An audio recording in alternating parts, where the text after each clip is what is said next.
नमस्कार बंधू भगिनींनो, आपल्या सगळ्यांचं सहर्ष स्वागत आहे स्वास्तिकम या माझ्या चॅनलवर। आज मी आपल्यासाठी संपूर्ण चातुर्मास हे पुस्तक घेऊन आलेली आहे, ज्याच्यामध्ये ऋषीमुनी साधू संतांनी सांगितलेली उपासना, साधना आणि व्रते आहे। हे पुस्तक आपल्याला नक्कीच खूपच कामी येईल, कारण ह्याच्यामध्ये सगळ्या काही विधी दिलेल्या आहेत की आपल्याला कशी काय उपासना आणि पुराण म्हणजे काय आहे ते सगळ्याबद्दल नक्कीच माहिती दिलेली आहे। तर चला मग आजच्या व्हिडिओ सुरुवात करूया। आणि आपल्याला जर माझे व्हिडिओ खरंच आवडत असतील तर पण माझ्या चॅनलला सबस्क्राईब करा आणि माझ्या व्हिडिओला लाईक करा आणि कमेंटमध्ये ओम विष्णुवे नमः, ओम महालक्ष्मी दैवे नमः लिहायला विसरू नका। भाग 2, वेदशास्त्र पुराणातील उपासना व सूत्रे। सगळ्यात आधी लेखकांनी काही शंकांचं समाधान दिलेलं आहे। म्हणजे बऱ्याच वेळेला बघा, आपल्या मनामध्ये काही प्रश्न असतात ज्याचं आपल्याला उत्तर माहीत नसतं, तर त्याच्यामध्ये काहीतरी प्रश्न आहे ज्याचं लेखकाने उत्तर दिलेलं आहे। तर चला बघूया पहिला प्रश्न, वेद शब्दाचा अर्थ काय? उत्तर, वेद धातूपासून वेद शब्द झाला आहे। वेद म्हणजे जाणणे, स्वतःला जाणणे, स्वतःचे मूळचे स्वरूप ओळखणे असा अर्थ आहे। दुसरा प्रश्न, वेदांमध्ये काही स्त्रियांनी लिहिलेली सूक्ते आहेत असे म्हणतात, तर खरे आहे का? उत्तर, वेदात पुरुषांप्रमाणे अनेक स्त्रियांची सूक्ते आहेत। जो अभ्यास करतो त्याच्या हृदयातून सूक्ते प्रकट होतात। तेथे स्त्री व पुरुष असा भेद नसतो। तिसरं, स्त्रियांना वेदमंत्र म्हणण्याचा अधिकार आहे का? उत्तर, स्त्रियांना वेदमंत्र म्हणण्याचा पूर्ण अधिकार आहे। त्यांना वेदमंत्र निर्माण करण्याचा अधिकार जर आहे तर मग वेदमंत्र म्हणण्याच्या अधिकाराबद्दल प्रश्नच निर्माण होत नाही। चौथा प्रश्न, आज वेदांचा कितपत उपयोग आहे? उत्तर, शाश्वत मूल्यांबद्दल आज आणि काल हा प्रश्न नसतो। शाश्वत मूल्य ही कायम उपयोगी असतात। वेदांच्या आधाराने आजचे आपले जीवन आनंदमय होते। पाचवा प्रश्न, वेदात अनेक प्रकारचे भेद सांगितले आहे, याचं कारण काय?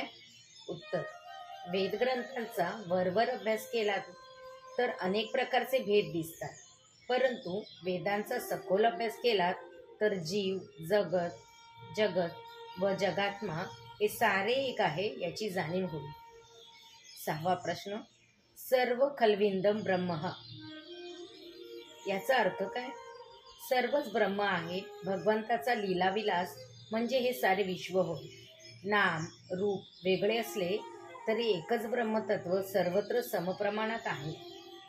सातवा प्रश्न, आजच्या गतिमान युगात वेदांचा संपूर्ण अभ्यास करणे कसे शक्य आहे? उत्तर, संपूर्ण अभ्यास म्हणजे वेदातील सर्व श्लोक वाचावेत, पाठ करावेत असे नाही। तेवढा वेळ असेल तर ते अवश्य करावे। ज्यांना वेळ कमी आहे त्यांनी वेदातील प्रमुख सूत्रे समजून घेणे आवश्यक आहे। आठवा प्रश्न, शास्त्रात मतभिन्नता दिसते, याचे कारण काय? उत्तर, ऋषीमुनींनी ज्या प्रकारे साधना केली त्या प्रकारे त्यांना अनुभव प्राप्त झाला। त्यांनी आपला अनुभव ग्रंथात लिहिला, यामुळे मतभिन्नता दिसते।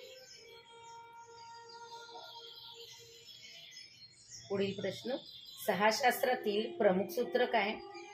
उत्तर, जीव हा ब्रह्मस्वरूप आहे। विधियुक्त कर्माचे अनुष्ठान केल्यामुळे अंतःकरण शुद्ध होते व जीवन आंतरबाह्य आनंदरूप होते। पुढील प्रश्न, पुराणातील कथा आज उपयोगी आहेत का? उत्तर, पुराणातील कथा कायम उपयोगी आहेत। विश्वातील प्रत्येक कणामध्ये प्रेम निर्माण करण्याचे सामर्थ्य पुराणात आहे।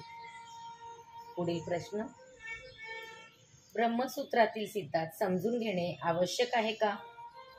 उत्तर, वेदातील प्रमुख सूत्रे ब्रह्मसूत्रात व्यासांनी एकत्रित केली आहेत।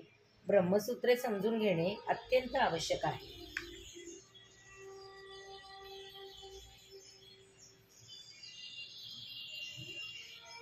वेद, ब्रह्मविद्येला उगम वेदापासून झालेला दिसून येतो। जगातील सर्वच धर्मग्रंथामध्ये वेद हे अत्यंत प्राचीन आहे। महर्षी व्यासांनी एक वेदाचे 4 भाग केले। ऋग्वेद, यजुर्वेद, सामवेद आणि अर्थवेद. ऋग्वेदात 300 ऋषींचे सूक्ते आहेत. त्या काळी स्त्रियाही ब्रह्मचारिणी असत. त्यांचीही सूक्ते ऋग्वेदात आहेत. वेदकाली निसर्ग पूजेला प्राधान्य होते. सूर्य, उषा, वायू, मरुत, अग्नी, वरुण, पर्जन्य, इंद्र, रुद्र, अश्विनी, चंद्र, स्वर्ग व पृथ्वी या निसर्गाच्या विविध शक्तींचा पूजा करण्यात येत होती. ऋग्वेदात देवतांची स्तुती करणाऱ्या ऋचा आहेत. ऋग्वेदात यज्ञाचे वर्णन आहे. देवतांना आहुती अर्पण केल्यामुळे त्यांनी प्रसन्न व्हावे अशी विचारसरणी होती. लोक संपन्न, धनधान्य विपुल व गाईगुरे मोठ्या प्रमाणात होती. यजुर्वेदामध्ये यज्ञगादी कर्मासंबंधी गद्य विवेचन प्रामुख्याने दिसून येते. तामस कर्माचा त्याग करावा आणि सात्विक कर्माचे आचरण करावे. सात्विक कर्माचे आधाराने सात्विकतेच्या पलीकडे जाता येते. सामवेदात गायनाच्या रूपाने देवतांची स्तुती केली आहे. गान हे सामवेदात वैशिष्ट्य आहे. सामवेद हे वेदवृक्षाचे पुष्प आहे. वेदांना सामवेदोस्मी असे भगवद्गीतेत वर्णन आहे. अथर्ववेदात ब्रह्मचर्य, ग्राहस्थ, वानप्रस्थ, संन्यास, आयुर्वेद, रोग निवारण्यासाठी अनेक औषधे, राज्यशासन, शत्रुनाश, युद्ध, व्यापार, सुखसंपत्ती, पापनाश, अध्यात्म विषयांचे वर्णन दिसून येते. ऋग्वेद, यजुर्वेद, सामवेद आणि अथर्ववेद या प्रत्येकांची संहिता, ब्राह्मण, आरण्यक व उपनिषद असे 4 प्रकार आहेत. या सर्व प्रकारांना श्रुती असे म्हणतात. संहिता व ब्राह्मण ग्रंथ हे मुख्यतः कर्मकांडात्मक आहेत. आरण्यक व उपनिषद ही ज्ञानकांडात्मक आहेत. ऋग्वेदात ऐतरेय, यजुर्वेदामध्ये ईश, कट तैत्तिरीय, श्वेताश्वर, बृहदारण्यक उपनिषद आहेत. सामवेदामध्ये केन, छांदोग्य उपनिषद आहे. अथर्ववेदामध्ये प्रश्न, मुंडक, मांडुक्य उपनिषद आहे. उपनिषद ही वेदांचा अंतिम भाग असल्यामुळे त्यास वेदांत असे नाव दिले आहे. उपनिषदांच्या ओंकार, आत्मा, ब्रह्म यांचे मुख्य विवेचन आहेत. उपनिषदे, ब्रह्मसूत्रे आणि भगवद्गीता हे 3 ग्रंथ ब्रह्मविद्येकडे नेणारे आहेत. म्हणून त्यांना प्रस्थानत्रयी असे म्हणतात. 6 शास्त्रे. सांख्यशास्त्र दर्शन.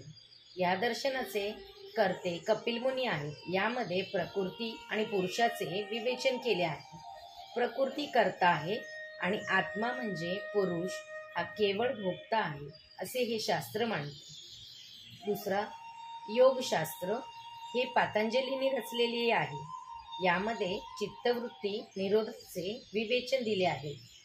निर्विकल्प समाधीने मोक्ष मिळतो असे प्रतिपादन केले आहे. हे शास्त्र सर्वतः शक्तिमान ईश्वराची आत्मा आहे असे मानतात. तिसरं न्यायशास्त्र दर्शन. गौतम मुनींनी हे दर्शन लिहिलेले आहे. न्यायशास्त्रामध्ये प्रत्यक्ष, अनुमान, उपमान आणि प्रमाणे मानली आहे. न्यायशास्त्रामध्ये निसर्गातील अंतिम शास्त्राची संख्या 16 अशी मानली आहे. हे न्यायशास्त्र दर्शनात्मा हा देह वगैरेशी भिन्न, परंतु तो संसारी, कर्ता, भोक्ता आहे असे मानले जाते. वैश्विक शास्त्र दर्शन. हे दर्शन कनाद मुनीने लिहिलेले आहे. हे दर्शन प्रत्यक्ष व अनुमान हे 2च प्रमाण आहे. निसर्गातील अंतिम द्रव्याची संख्या फक्त 7च आहे असे हे दर्शन मानते. आत्मा देहाशी भिन्न, परंतु संसारी, कर्ता, भोक्ता आहे असे मानणारे हे दर्शन आहे. पूर्वमीमांसा. हे जेमिनी मुनींनी तयार केलेले आहे. याचा मुख्य भर कर्मकांडावरती आहे. योग विधियुक्त कर्माचे अनुष्ठान केल्याने अंतःकरण शुद्ध होते आणि त्यामुळे शाश्वत असा आनंद प्राप्त होऊ शकतो असे प्रतिपादन या शास्त्रात केले आहे. 6. उत्तर मीमांसा शास्त्र दर्शन. बादरायण व्यास हे दर्शनाचे कर्ते आहेत. या दर्शनाप्रमाणे आत्मा ब्रह्मच भोक्त्याचे स्वरूप आहे. भोक्ता जीव हा आत्म्याशी भिन्न नाही. हेच वेदांचे अधिकृत असे दर्शन आहे. अवैदिक दर्शनामध्ये चार्वाकाचा उल्लेख आला आहे. चार्वाक देहालाच आत्मा मानतात, परंतु चार्वाकाच्या विचाराचे खंडन अनेक विद्वानांनी केलेले आहे. श्री विष्णू पर्णमस्तु. शुभम भवतु, शुभम भवतु, शुभम भवतु.